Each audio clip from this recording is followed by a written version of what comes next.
और जय हिंद, भारत माता की जय। मित्रों, प्रधान पद के लिए जब आरक्षण घोषित हुआ तो लोगों में बड़ा असंतोष था, लेकिन कुछ लोगों का ये कहना था कि यार इसमें तो किसी की दाल नहीं गली। जो शासनादेश था उसी के अनुसार प्रशासनिक अधिकारियों ने आरक्षण घोषित कर दिया। आइए जरा देखते हैं कि जो प्रमुख के पद थे, मतलब ब्लॉक प्रमुख के जो पद थे, मैं अपने जिले आजमगढ़ की बात कर रहा हूं, कि उनमें ज़रा देखते हैं कि प्रभावी लोगों ने किस तरह से शासनादेश को दरकिनार करते हुए सीटों को अपने इच्छानुसार आरक्षित करवाया है। आइए मैं आपको इसका उदाहरण दिखाता हूं, और यह जो भी मैं दिखाने जा रहा हूं, यह डेटा आपको ऑनलाइन भी मिल जाएगा। यह जो आरक्षण की सूची है, यह शासन के द्वारा ही जारी की गई है। उसको एनालिसिस करने के लिए मैंने अपने डायरी में उतारा है, और मैं चाहता हूं कि आप सभी लोग उसको देखें और देखें किस तरह से शासनादेश की धज्जियां उड़ाते हुए, जहां तक मुझे प्रतीत होता है कि सीटों को अपनी इच्छानुसार आरक्षित करवाया गया है, ब्लॉक प्रमुख की सीटों को प्रभावी व्यक्तियों के द्वारा। आइए दिखाते हैं और स्वयं आप जरा देखिए कि यह शासन का जो शासनादेश था उसका कितना अनुपालन इस आरक्षण सूची में किया गया है। तो मित्रों, ये जो आजमगढ़ जिले के जितने भी ब्लॉक हैं, टोटल 22 ब्लॉक हैं, ये आप देख सकते हैं। यहाँ ऊपर से देखिए, बिलरियागंज, मिर्ज़ापुर, फूलपुर, अहरौला, अजमतगढ़, मोहम्मदपुर, पलहनी, रानी की सराय, मार्टिनगंज, लालगंज, पवई, सठियाँव, जहानागंज, कोयलसा, ठेकमा, हरैया, अतरौलिया, तरवा, महाराजगंज, मेहनगर, तहबरपुर और पलहना। तो ये टोटल 22 ब्लॉक हैं, और इन 22 ब्लॉक में सामान्य जो जनसंख्या है उसकी कितनी आबादी है, ये परसेंट में है। सारा जो संख्या लिखी हुई है ये ओबीसी की परसेंटेज है। इन ब्लॉक में जितने भी ये सब ब्लॉक हैं उनमें ये ओबीसी का परसेंटेज है। फिर ये हर ब्लॉक में एससी के लोगों का परसेंटेज है, और ये एसटी के लोगों का परसेंटेज है। और इस तरफ आप देख सकते हैं कि यह 95 में ब्लॉक प्रमुख की सीट किस पद के लिए आरक्षित हुई थी, उसका विवरण। 2000 में किस पद के लिए आरक्षित हुई थी, 2005 में किस पद के लिए आरक्षित हुई थी, 2010 में, 2015 में, और यह अब 2021 में जिन जिन पदों के लिए, जिन जिन वर्गों के लिए आरक्षण किया गया है उसका विवरण देख सकते हैं आप, यहाँ पे लिखा हुआ है। तो मित्रों, सबसे पहले तो मैं अपने होम ब्लॉक महाराजगंज की बात करूँगा, जहाँ पर यह देख सकते हैं कि सामान्य आबादी जो है 12% है, बैकवर्ड हैं 64%, 23% अनुसूचित वर्ग के लोग हैं, और 0.23% एसटी की आबादी है।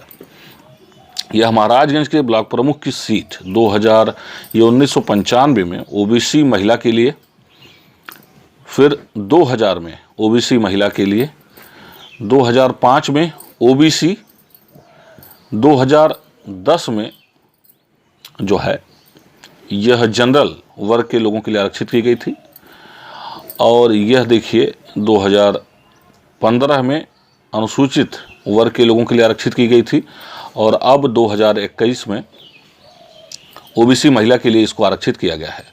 ज़रा ध्यान दीजिएगा, 1 2 3 4 5 6 बार इस आरक्षण सूची में यदि आप देखें तो 1 2 3 4 बार बैकवर्ड के लिए, ओबीसी के लिए, 1 बार जनरल हुई है और 1 बार अनुसूचित हुई है। 4 बार ओबीसी में से 1 2 और 3 बार ओबीसी महिलाओं के लिए आरक्षित हुई है, 1 बार ओबीसी सामान्य रही है, 1 बार जनरल सामान्य के लोगों के लिए, और 1 बार एससी सामान्य के लोगों के, पुरुष कहने का मतलब यह है। तो अब जरा मुझे एक बात बताएं आप सभी लोग, जरा देखें इसको।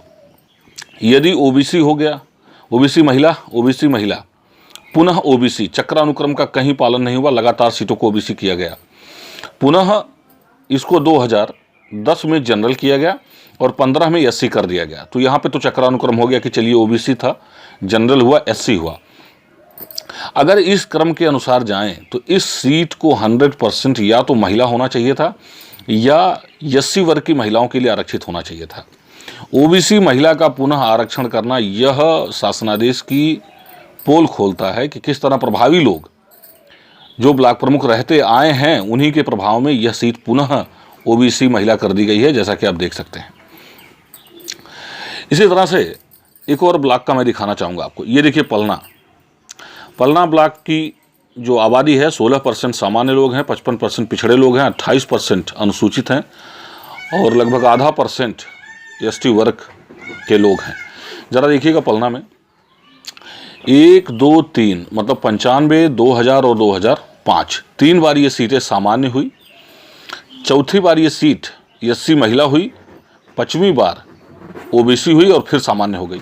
तो 1, 2, 3, 4 6 बार के आरक्षण में 4 बार यह सीट सामान्य हुई, 1 बार एससी हुई, 1 बार ओबीसी हुई। नॉर्मली इस सीट को या तो एससी होना चाहिए था या ओबीसी महिला होना चाहिए था, क्योंकि एससी महिला तो हो ही गया है, महिला कर सकते थे या ओबीसी महिला कर सकते थे, लेकिन इस सीट को पुनः अनारक्षित कर दिया गया जनरल वर्ग के लिए। तो यहाँ पे निश्चित रूप से कोई ऐसा व्यक्ति होगा जनरल वर्ग का जो प्रभावी है, जो कई बार से इस सीट पर ब्लॉक प्रमुख रहा होगा और उसी के प्रभाव में यह सीट पुनः जनरल कर दी गई है, आप देख सकते हैं। तो ये कहते हैं ना कि शासनादेश जो था उसी के अनुसार हुआ है। ये कई जगह की सीटें हैं, ये देखिए, ये मैं आपको बताना चाहूँगा। ये देखिए, ये पलनी में भी गड़बड़ी है इसी तरह से रानी की सराय में भी प्रभावी व्यक्ति के द्वारा प्रभावित किया गया है शासनादेश को। और आप ये देख सकते हैं, ये जो है ठेकमा ब्लॉक, यहाँ पे भी यही खेल हुआ है। ठेकमा के बाद यहाँ नीचे हरैया ब्लॉक है, अतरौलिया ब्लॉक है, तरवा में भी यही समस्या है। महाराजगंज तो आपको बता ही दिया मैंने। ये देखिए तहबरपुर और पलहना, इन ब्लॉक में चक्रानुक्रम का कोई अनुपालन किया ही नहीं गया है। खाली ये है कि सूची जारी कर दी गई, कोई विरोध करने वाला हो तो इस पे थोड़ा सा मंथन हो, चिंतन हो, प्रशासन के द्वारा इसको संज्ञान में लिया जाए, इसमें सुधार किया जाए, लेकिन कोई देखने वाला नहीं है। और यह प्रभावी व्यक्ति होंगे जिनके प्रभाव में यह किया गया है, इसलिए इसमें ज़्यादा कुछ होगा नहीं। लेकिन मैं चाहता हूं कि जनता को यह चीज़ें पता चलें, लोग यह जानते रहें और देखते रहें किस तरह प्रशासन शासनादेश पर काम करता है। यदि व्यक्ति प्रभावी है तो सीटें उसकी इच्छानुसार आरक्षित होती हैं, हो सकती हैं। यह उस बात का उदाहरण है। जय हिंद, जय भारत।